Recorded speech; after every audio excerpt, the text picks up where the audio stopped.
Hello everybody. Today I'm going to be showing you two different ways to fold up gyoza. One's the classic way and one's a bit more modern.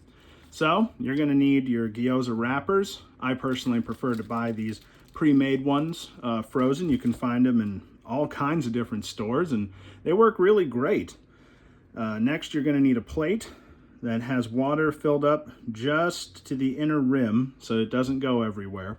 You got your filling. We got a 3/4 teaspoon scoop here. I like using a scoop because it allows me to measure out how much I've got and how many I'm going to end up making, so I don't buy too little or too many wrappers. And you can see some gyoza I've already made over there on the plate that you're going to need to put your gyoza that you've made.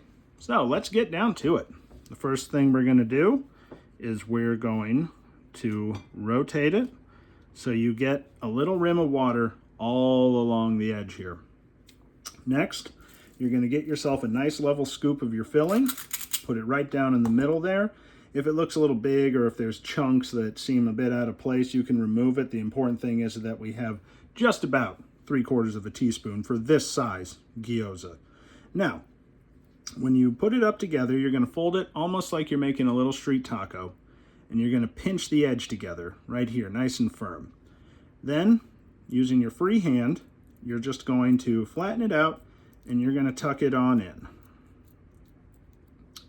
Then you're going to pinch onto it, and with your hand here, you're going to push it together and then turn it to form a crimp along it.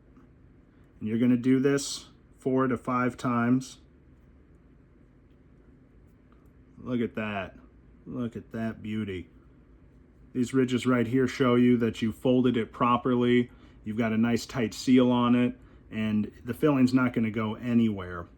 And as long as you're nice and gentle, you don't have to worry about them bursting open or tearing or anything. If that does happen, it might mean your dough's a little dry, so you're going to want to wrap it in a wet paper towel, put it in the fridge, and walk away for maybe about 10 minutes, so that way you can come back and resume without your wrappers being dried out.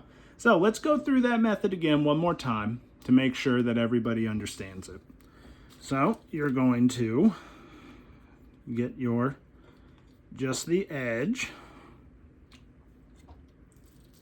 nice level scoop right in the middle there. Fold it up like a tiny taco. Pinch the edges. Then you're going to tamp it on down. Make sure to tuck it in well. Then you're going to begin the crimping. Yes, indeed. Crimpity, crimpity. 1, 2, 3. Crimpity, crimpity. You and me. Bonus points to anybody who understands that reference. So, there we are. We've got a perfectly crimped up and folded gyoza that's ready to be put in a pan to pan fry or steam. You could deep fry them, or you could also freeze them. I've got a small video that'll show you the best way to freeze them. Now, I told you I was going to show you 2 ways, and so far I've only shown you one. So let's show you the second way to do it. You're going to need one of these handy dandy dumpling presses. My wife got these for me one year for my birthday, and it's a game changer. They're not very expensive. They don't look, in my opinion, quite as pretty as these, but if you're trying to make gyoza for a group of people, these will let you get it done with the quickness. So once you've got it wet, you can just lay it down and line it up so that way it's securely in the center there. You're going to get your scoop, plop it down right in the middle.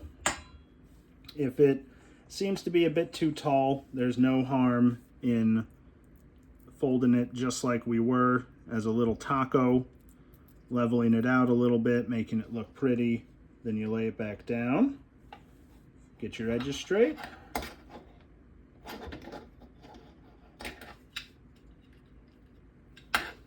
Bing, look at that.